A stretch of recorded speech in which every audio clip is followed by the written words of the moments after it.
بسم اللہ الرحمن الرحیم۔ معزز و محترم شرکائے گرامی،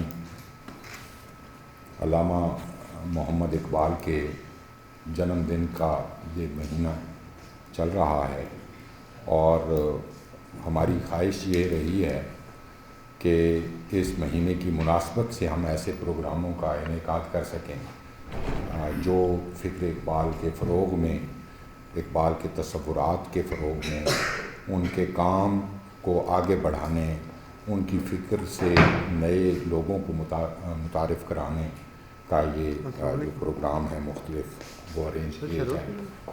اور اقبال شاعر بھی ہیں اور مفکر بھی۔ ملت اسلامیہ کا جو اثاثہ کی صورت میں انہوں نے اپنے تصورات کا ایک گنج گراں بار، گنج گراں مایا وہ پیش کیا، وہ یقیناً آئندگاں کے لیے بھی روشنی کا مینار ہے۔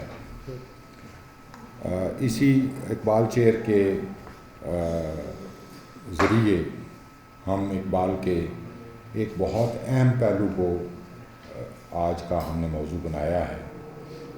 حضرت علامہ محمد اقبال نے اپنی ساری زندگی انہی موضوعات اور انہی مسائل کو اس پر غور و فکر کیا اور اپنی شاعری کے ذریعے بھی، اپنے خطبات کے ذریعے بھی، اپنے مقالات کے ذریعے بھی، اپنی تحریروں کے ذریعے بھی اسی پیغام کو، چونکہ ملت اسلامیہ جس نکبت اور زبونحالی کا شکار تھی وہ اقبال کے لیے قرآنواری کا اور ان کے دل کی پریشانی کا باعث رہا، اور وہ اس کا حل تلاش کرتے رہے اور غور و فکر کرتے رہے۔ قرآن و حدیث پر ان کی بہت گہری نظر تھی۔ مشرق و مغرب کے علماء اور فلاسفوں سے انہوں نے اکتساب فیض کیا اور وہ بہت اہم سوالات انہوں نے اٹھائے اپنے تحریروں میں، اپنے افکار میں۔ تو ان کے جو خطبات ہیں 6 لیکچر کے نام سے وہ آغاز میں مشہور ہوئے، معروف ہوئے، بعد میں ایک لیکچر کا اس میں اضافہ کیا گیا۔ یہ 1929 اور 28 میں انہوں نے مسلم ایسوسی ایشن کے دعوت پر مدراس میں اور پھر علی گڑھ میں وہ پیش کیے۔ حیدرآباد دکن میں بھی انہی خطبات کو دہرایا گیا۔ ایک 7واں لیکچر 1934 میں اضافہ ہوا، اس میں یہ ارسطو سوسائٹی لندن کی دعوت پر انہوں نے وہ دیا تھا، کیا مذہب کا کوئی امکان ہے یا مذہب کا امکان کیا ہے، اس موضوع پر۔ تو یہ نہایت فکر انگیز ہیں، اور علامہ محمد اقبال نے ملت اسلامیہ کے ان تمام تر تصورات کو، جن میں بہت انجماد آ چکا تھا، جن میں بہت زیادہ رکاوٹ آ چکی تھی اور مسلمان جس زبونحالی اور نکبت کا شکار ہو رہے تھے، اس کو ایڈریس کیا۔ اس میں بہت اہم معاملات جو ہمارے فکری معاملات تھے اس کو نئے زاویہ نگاہ سے دیکھا گیا، اور یہ یقیناً اقبال کو سمجھنے، ان کی فکر کو مکمل طور پر دیکھنے کا یہ ایک اہم سورس ہے۔ اور ان خطبات میں اقبال نے یہ بھی کہا ہے کہ یہ میرا زاویہ نظر ہے اور یہ کوئی حتمی اور وہ کوئی چیز نہیں ہے، اس پر اور لوگوں کو بھی اسی انداز سے غور و فکر کرنا چاہیے، اور تاکہ وہ اس انجماد کی فضا سے نکل کر ایک متحرک زندگی جو اسلام کا بنیادی تصور ہے اس کے مطابق وہ ہو سکے۔ یہ جو خطبات ہیں اسلام کے نام سے پیش کیے گئے اور چھپے بھی اسی عنوان سے۔ ابتدا 1930 میں یہ 6 خطبے اور 1934 میں حضرت علامہ اقبال کی حیات مبارکہ میں ایک 7ویں خطبے کے اضافے کے ساتھ یہ چھپے۔ اور سب سے پہلے اس کا سید نذیر نیازی جو اقبال کے بہت قریبی احباب میں شامل تھے اور فکر و فلسفے کا ایک بہت عالی دماغ تھے، انہوں نے اقبال کی ہدایات اور رہنمائی میں ان خطبات کو اردو کے قالب میں ڈھالنے کی کوشش کی، اور اگرچہ وہ اقبال کی زندگی میں ہی ان کے تراجم انہوں نے کر لیے تھے، لیکن وہ کتاب اقبال کی حیات میں چھپ نہیں سکی، اور بہت بعد میں 1957 میں وہ پہلی بار شائع ہوئی۔ تو اس میں سید نذیر نیازی صاحب کا کہنا یہ ہے کہ جو اس کا عنوان یہاں بھی ہم نے ڈسپلے کیا ہے، تشکیل جدید الہیات اسلامیہ، یہ عنوان جو ہے یہ حضرت اقبال کا یہ بتایا ہوا نام ہے۔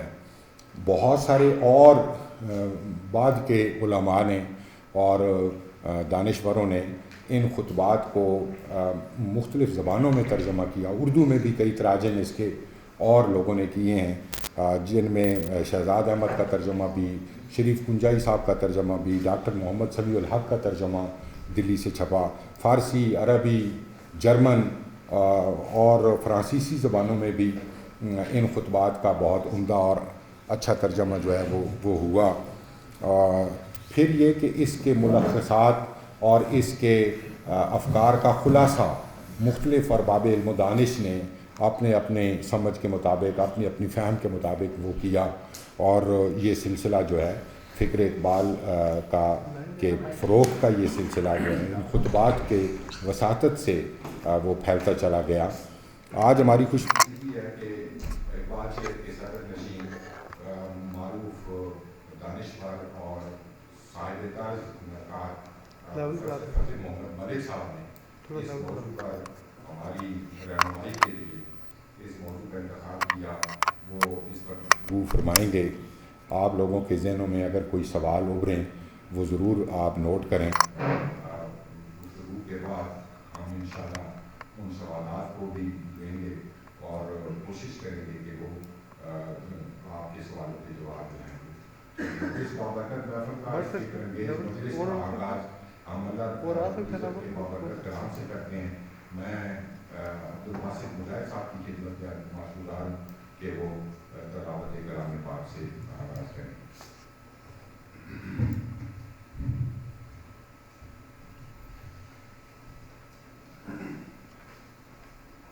أعوذ بالله من الشيطان الرجيم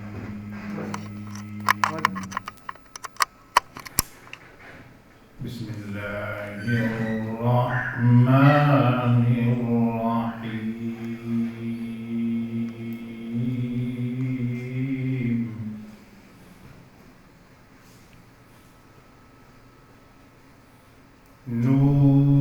نون والقلم وما يسطرون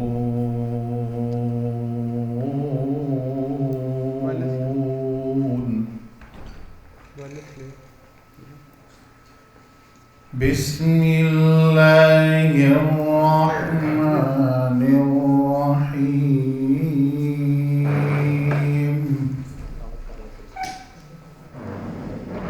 اقرأ باسم ربك الذي خلق خلق الإنسان من علق اقرأ وربك الأكرم الذي علم بالقلم علم الإنسان ما لم يعلم صدق الله مولانا العلي العظيم۔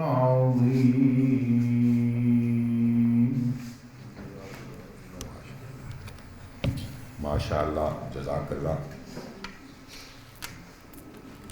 لوح بھی تو، قلم بھی تو، تیرا وجود در کتاب، گنبد آپ کی نرم تیرے محیط میں ہوا۔ میں بغیر کوئی بات ضائع کیے آج کی مجلس کے مقرر ہمارے اور آپ سب کے بہت جانے پہچانے، بہت ہمارے علمی اثاثہ، ہمارے ایپ کی آبرو پروفیسر محمد ملک اس بہت اہم موضوع پر فرمائیں گے، اور میں آپ تمام خواتین و حضرات کو بہت شکر گزار ہوں کہ آپ نے ہماری اس مجلس کو عزت بخشی. آپ لوگ بچے خاص طور پر ان اس گفتگو کو بہت توجہ کے ساتھ سنیں اور ان کے ذہنوں میں اگر کوئی سوال رہتا ہے تو وہ ضرور اس کا جواب یہاں پیش کیا جائے گا. تو یہ بڑا غنیمت ہے کہ ایک اتنے بڑے دانش پر گفتگو ہم سننے جا رہے ہیں. محمد ملک تشکیل جدید الہیات اسلامیہ پر اپنے وسیع افروز خیالات کا اظہار کریں. برادر عزیز محمد رفیق طاہر صاحب اور میرے انتہائی مخلص دوست عبدالعزیز صاحب صاحب اور خواتین و حضرات، حاضرین کرام، سچی بات یہ ہے کہ آج میں آپ کے سوالات سے کچھ سیکھنے کی غرض سے یہاں آیا ہوں. چنانچہ اپنے سوال محفوظ رکھیے، میں مختصر سی گفتگو کروں گا، پھر آپ کے سوالات کا انتظار ہوگا اور بات آگے بڑھے. جہاں تک اس کتاب کا تعلق ہے، عجیب لگتی ہے مجھے یہ بات کہ اسے مشکل سمجھا جاتا ہے، حالانکہ اس کا شریف پنجابی کا جو ترجمے کا ذکر کیا ہے آپ نے وہ پنجابی زبان میں ہے، تو انگریزی سے پنجابی میں منتقل ہو چکی ہے. اردو میں کئی اس کے تراجم موجود ہیں، لیکن بات یہ ہے کہ نہ ہمارا حکمران طبقہ اور نہ ہم محفوظ رعایا کے لوگ بانی پاکستان قائد اعظم جنہیں اقبال نے انسپائر کیا، نہ ان کے تصورات عمل کرنا تو دور کی بات ہے، آگاہ بھی نہیں ہے. اور علامہ اقبال ان کے تصورات تو اردو میں، فارسی میں، انگریزی میں موجود ہے. تو ہمارے یہاں یہ ہے کہ زیادہ تر جو بہت پڑھے لکھے لوگ ہیں وہ اردو نہیں جانتے، تو انگریزی ان کے لیے آسان ہے. تو اصل بات یہ ہے کہ ہم خود پڑھیں اور سمجھنے کی کوشش کریں تو وہ بہت آسان ہوں گے. یہ جب میں آپ سے درخواست کر رہا ہوں تو مجھے بار بار اقبال کا وہ شعر یاد آ رہا ہے جس کا صرف ایک مصرع کافی ہے کہ تیرے ضمیر پہ جب تک نہ ہو نزول کتاب، تو پھر کوئی بڑی سی بڑی تفسیر اور مفسر آپ کو قرآن کریم کے معانی و مطالب سے آشنا نہیں کر سکتا.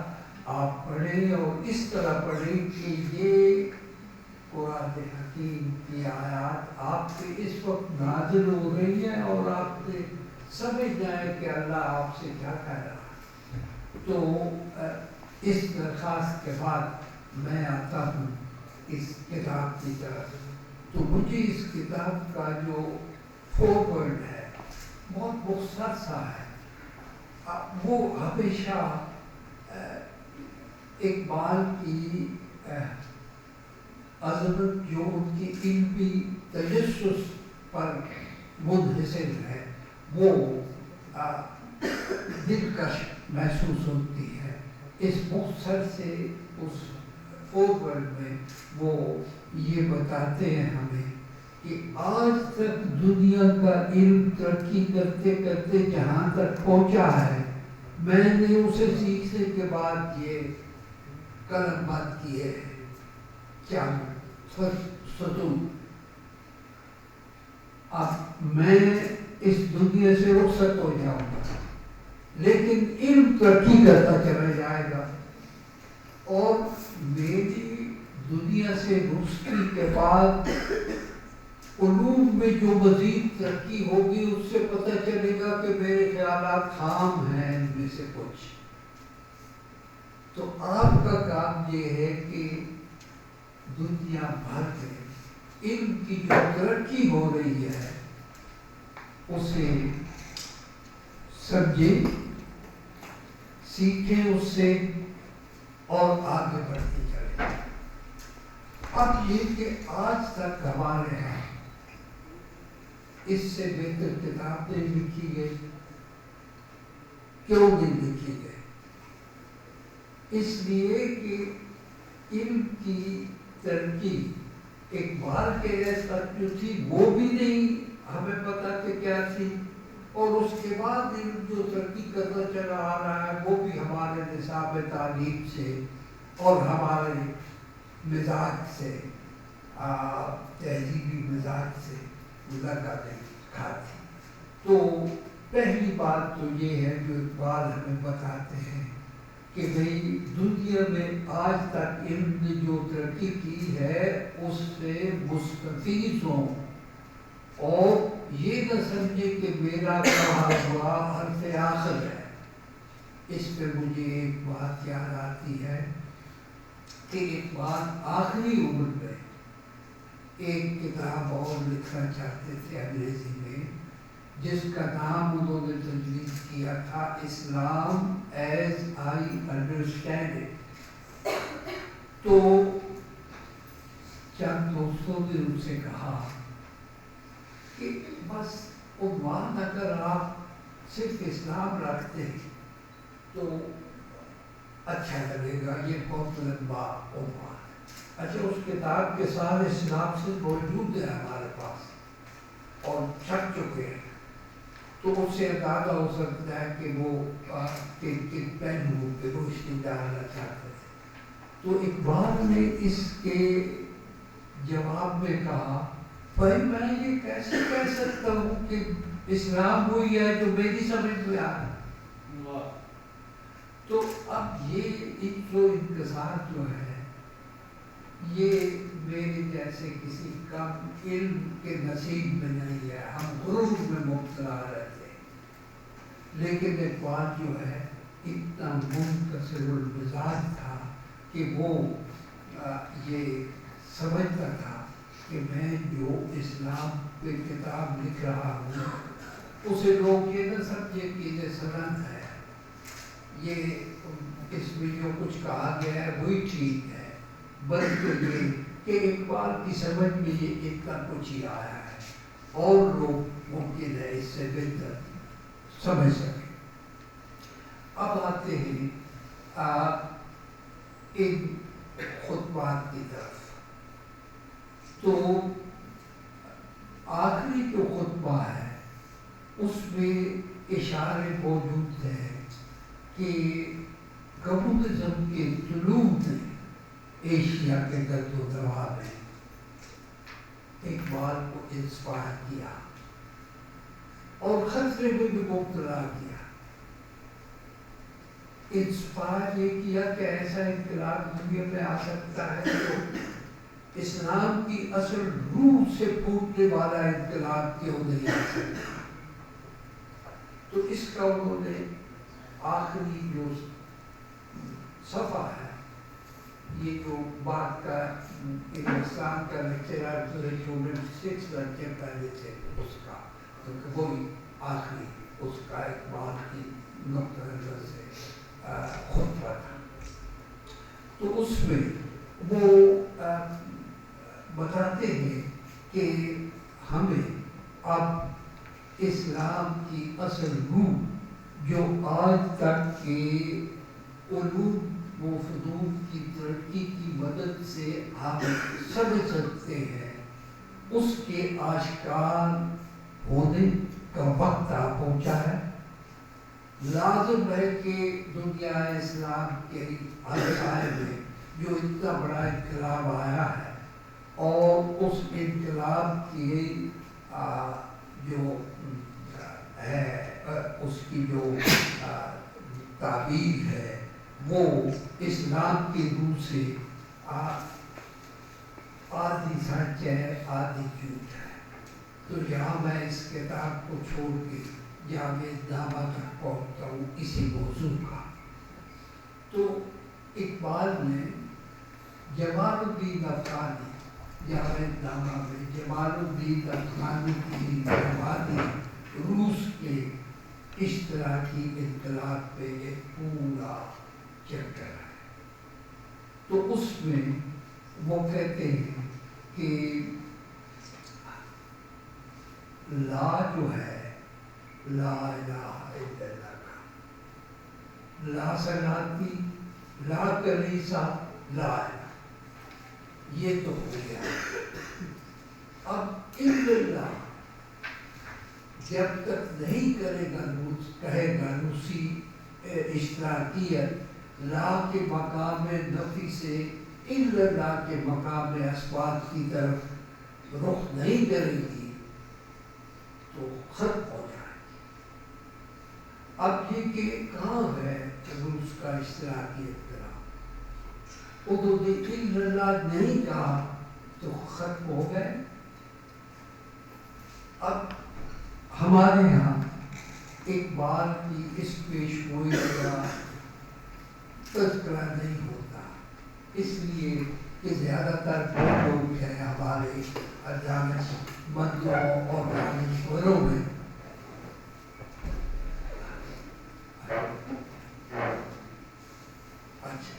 تو زیادہ تر وہ لوگ ہیں کہ جو ابھی تک اسی روسی کمیونزم کے اثرات میں ہے. تو نتیجہ یہ کہ اقبال نے اپنے آخری خطبے میں جو اشارہ کیا تھا کہ روسی انقلاب جو کمیونسٹ انقلاب آیا ہے ہمارے پڑوس میں سائے میں، اسے اس کے محرکات اور اس کے نتائج پہ غور کر کے ہم اسلام کو سمجھنے کی کوشش کریں اور لا سے الا نفی سے اثبات کی طرف بڑھے.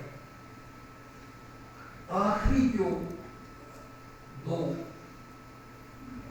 سطریں ہیں اس خطبے کی آخری، اس میں اقبال یہ بتاتے ہیں کہ میں نے اب تک جو کچھ سوچا ہے لکھا ہے وہ